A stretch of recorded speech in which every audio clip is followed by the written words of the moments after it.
A 70-ton machine from the future has just appeared in Wellington's camp.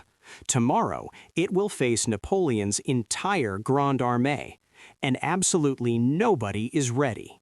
A French cannonball tears through morning mist and rips a British sergeant clean in half. His legs stay standing for one full second before they collapse into Belgian mud.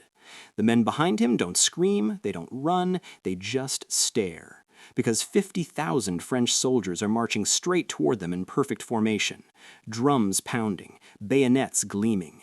The Duke of Wellington stands on the ridge, spyglass raised, and knows with absolute certainty that his thin red line is about to shatter. But somewhere behind that ridge, hidden beneath a canvas tarpaulin so massive it took 14 men to drape it, sits something that doesn't belong in 1815. Something weighing 70 tons, something wrapped in armor no cannonball could ever scratch, something carrying weapons that won't be invented for another 170 years. It could change the entire course of European civilization before the sun sets, but right now, at this moment, thousands of men are dying, and the order to unleash it has not been given. To understand how this impossible machine came to exist on a Belgian battlefield, we need to rewind exactly one day. What happened then defied every known law of nature, and it started with a young private who was simply carrying water. Private Thomas Ashford, 22 years old, a farm boy from Kent serving with the 52nd Light Infantry, was hauling water buckets to the British camp near Waterloo when the air itself cracked open. No explosion, no thunder, just a deep hum that made his teeth ache and his vision blur. When he looked up, standing in a freshly scorched circle of earth was a machine his mind could not process.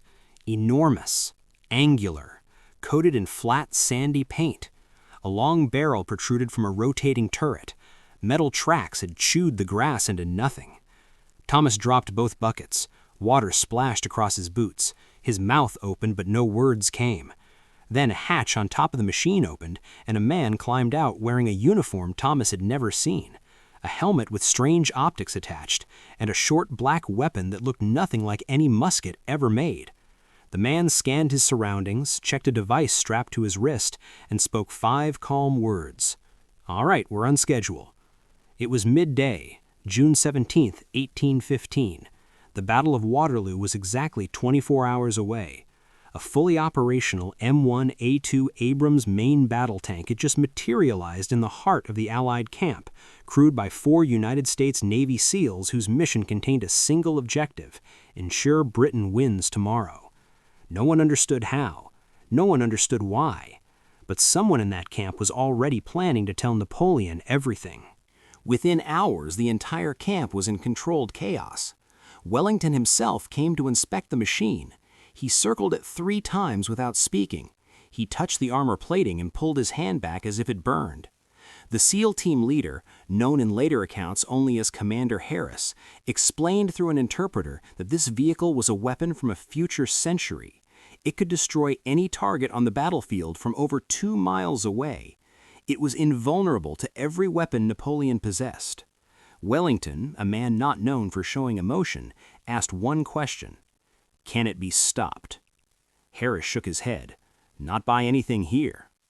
What neither man knew was that a French spy had seen everything, and he was already riding toward Napoleon. Jean-Claude Dureau, a French intelligence operative, had been embedded among Allied camp followers for 3 days, disguised as a Belgian tobacco merchant. He watched the machine arrive. He watched the soldiers gather. He watched Wellington turn pale. That night, under cover of darkness, he slipped through the picket lines and rode hard for Napoleon's headquarters at Le Caillou farmhouse. He arrived breathless, mud-caked, and terrified. He described the machine in frantic detail: its size, its impossible armor, the strange soldiers who operated it. Napoleon listened from his chair, one hand inside his coat, his face unreadable. When Dureau finished, there was silence. Then Napoleon smiled. He told Dureau the British were desperate, resorting to painted wagons and theatrical nonsense. He said it didn't matter what they brought to the field. He had the Grande Armée. He had the Imperial Guard. He had never lost a decisive battle under his personal command. His exact words, recorded in 3 separate accounts, dripped with the kind of arrogance that destroys empires. "Let them bring whatever they want to bring. I will surely win this war." Duroc rode back toward the Allied lines. He never made it. A British cavalry patrol intercepted him near the village of Plancenoit. Papers found in his saddlebag confirmed his identity as a French agent. He was tried on the spot by a field court of 3 officers. The trial lasted 8 minutes.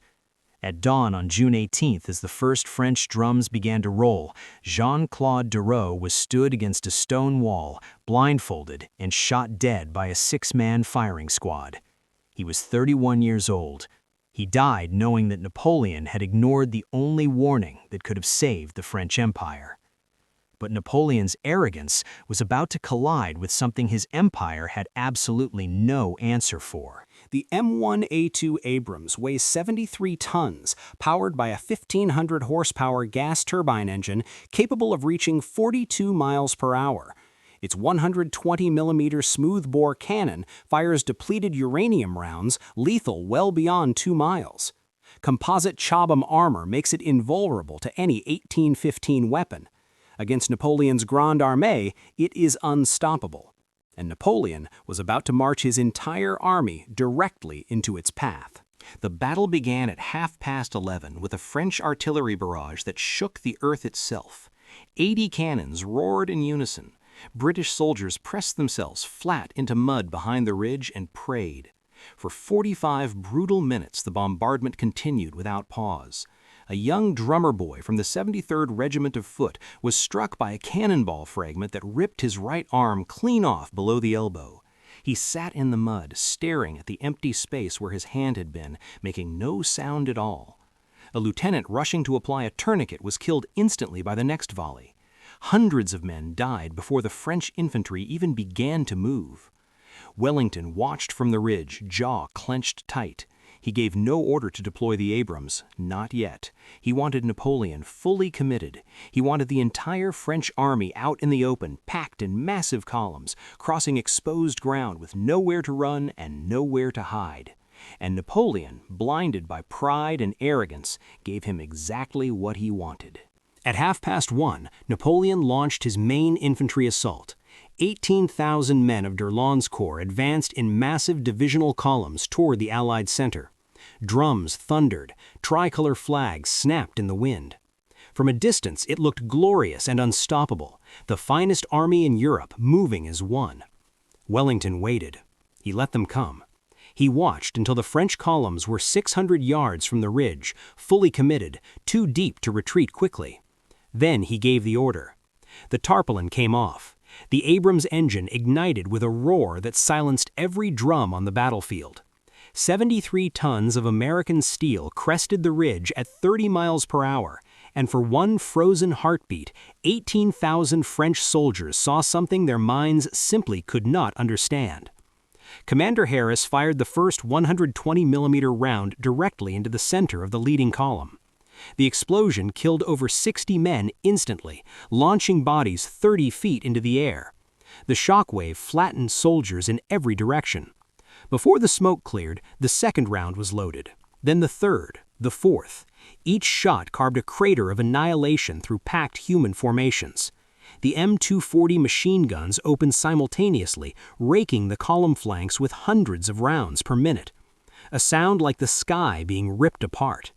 French soldiers didn't retreat. They couldn't. Their minds couldn't process the threat fast enough to form a response. Men in the front ranks simply disintegrated.